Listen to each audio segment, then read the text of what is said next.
ওয়াজিব করে দিলে মনে যে মিসওয়াক করারে।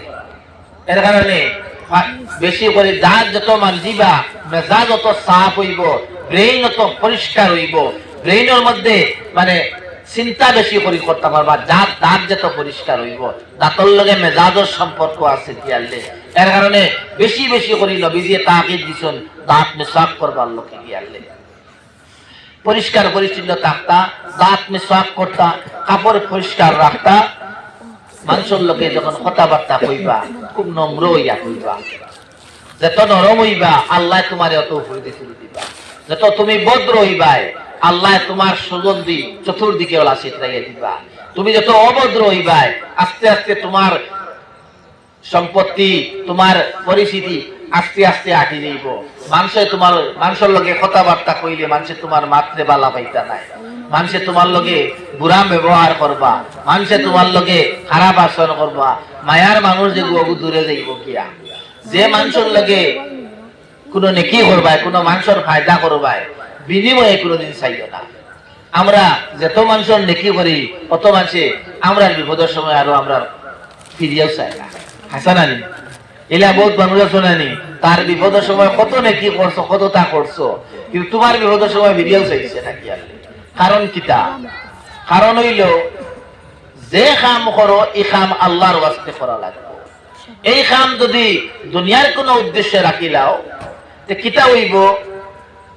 এই মানুষে তোমার ফিরিয়া চাইতো নাই, তুমি বিপদের সময় এই মানুষের চাইতো নাই, কারণ তুমি আল্লাহর কাছে সাহায্য চাইছো না।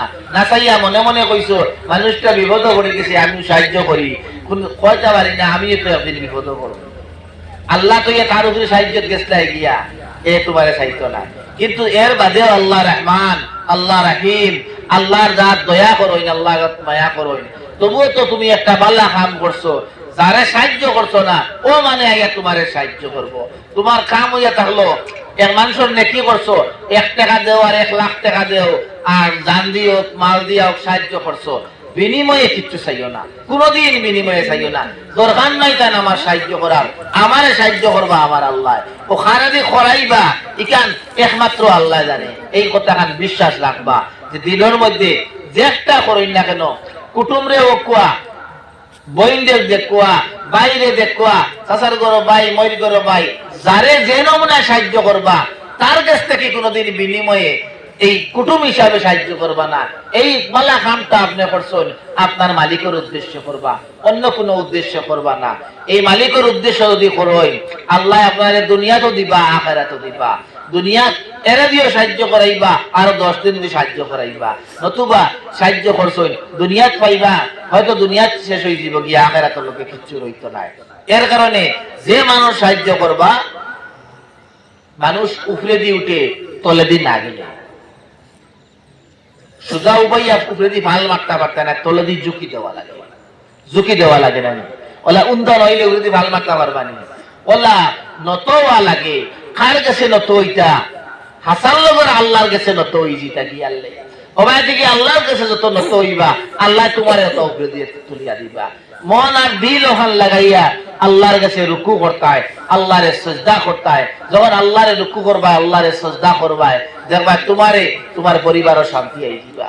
আর নবীজির তরিকা বাদ দিয়া যদি টেকায় শান্তি আনিলেই তো এই কথা একবারে কাগজে কলমে লেখিয়ে নেও গিয়া কিয়ামতের আগে তোমার পরিবারের শান্তি আইতো নাই, তোমার রুজি রোজগারও বরকত আইতো নাই, তোমার জামাই বউয়ে মিল আইতো নাই, ভাইয়ে ভাইয়ে মিল আইতো নাই, মা বুয়ায় মিল আইতো নাই, বাপে বুয়ায় মিল আইতো নাই। গিয়ালে যে পরিবারও আল্লাহ নবীর তরিকা থাকতো নাই, শান্তি থাকতো নাই, একবারে ইন্ডিয়া হোক আর একবারে লন্ডন হোক, আমেরিকা হোক, পৃথিবীর যে কোনো রাষ্ট্র হোক দেখানো শান্তি উঠি দিব। গিয়ালে দেখায় শান্তি আয় না।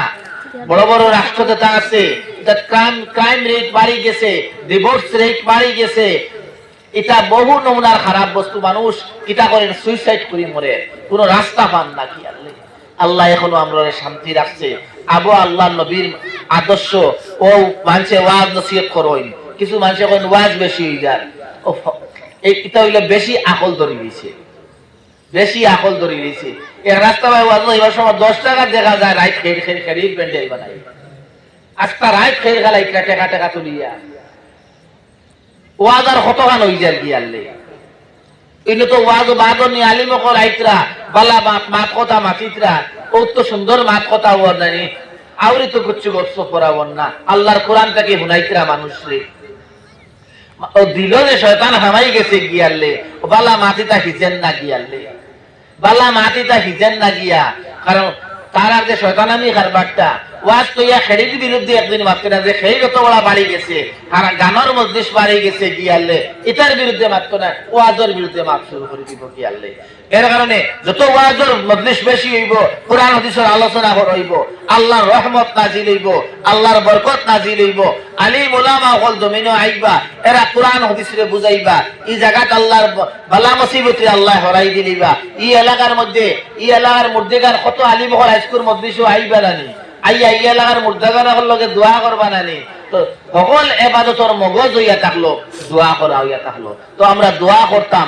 আল্লাহর কাছে বেশি বেশি দোয়া করতাম আর আল্লাহর নবীর তরিকায় আমরা চলতাম গিয়ালে ও নবীর যদি তরিকায় আমরা চলি আমরা রে আল্লাহ দুনিয়া আখিরাতে উজালা করে দিলেই দুনিয়ার শান্তিতে রাখবা দুনিয়ার ইজ্জতে রাখবা দুনিয়ার সম্মানী হইবা দুনিয়ার পয়সা আলা মানুষ হইবা আর যারা নবীর তরিকায় চলতা নাই নবীর কথায় শুনতা নাই গিয়া টেকা আইলেও শান্তি হইতো নাই ভিতরে দুজোহর আগুন জ্বলবো গিয়া দুজোহর এসি লাগাইয়া গরো শান্তি হইতা নাই কারণ শান্তি ভিতরে নাই তো বারটা কি শান্তি আয় না গিয়ালে শান্তি কিতায় আয় আল্লাহ বিযিকরিল্লাহি তাতমাইন্নুল কুলুব জিকির করা জিকির খার তোর যে করা লাগবো নবীর তরিকায় করা লাগবো নবীর তরিকায় কাম করা ইগুর নামও জিকির নবীর তরিকায় রাত ঘুমাইছো ইগো জিকির হামাই গেছে খালি সুবহানাল্লাহ আলহামদুলিল্লাহ বললে জিকির ইলা কথা নাই রাত পতিছো বিসমিল্লাহ কইয়া ডাইন করতে এটাও জিকিরের মধ্যে হামাই দিব পাক মুজান লাগাইছো ডাইন ভাব শুরু করছো এটা তোমার জিকিরের মধ্যে হামাই দিব ও পুরুতা অবন্তরে মানুষ বানাইবা সবাই মক্তবর দিকে খেয়াল করবা বাচ্চাইন্তরে মসজিদের মেসাবে কতখান পড়াইতরা ওটার দিকে কিছু খেয়াল করবা পড়াশোনার দিকে বাচ্চাইন্তরে বালা করে খেয়াল করবা যত বেশি শিক্ষা দীক্ষা সমাজ হইব আল্লাহ আপনার তোর আমরার সমাজে আল্লাহ উন্নত করবা একলা আমি শিক্ষিত হইয়া আর দুনিয়া হইছি বইলা কথা নাই সবে মিলিয়া চলা লাগবো খেয়াল লেগে তো আল্লাহ পাক পরওয়ারদিগার আলমে আমি যাইতাম গিয়া আর একদল সাথ আইয়া কান খুতা কিয়া এখন যাইতাম শোনাইতে গিয়া বেড়াবা করো আরেক জায়গা এর বাদে আবার করিমগঞ্জ যাইতাম তো কত সময় আমরা তো আলোচনা করলাম ইনশাআল্লাহ আল্লাহ আমরা তৌফিক দিতাম আমার লগে আপনার তো আরেক দাওয়াতি মেহমান আইসো হযরত মাওলানা মুফতি কমরুল ইসলাম বারাকাতি সাহেব হযরত মাওলানা শাহ সুফি কামিল হোসেন সাহেব হযরত মাওলানা জয়নুল হক সাহেব তো তাই আপনাদের সামনে আলোচনা করবা আমি সামান্য সময় আলোচনা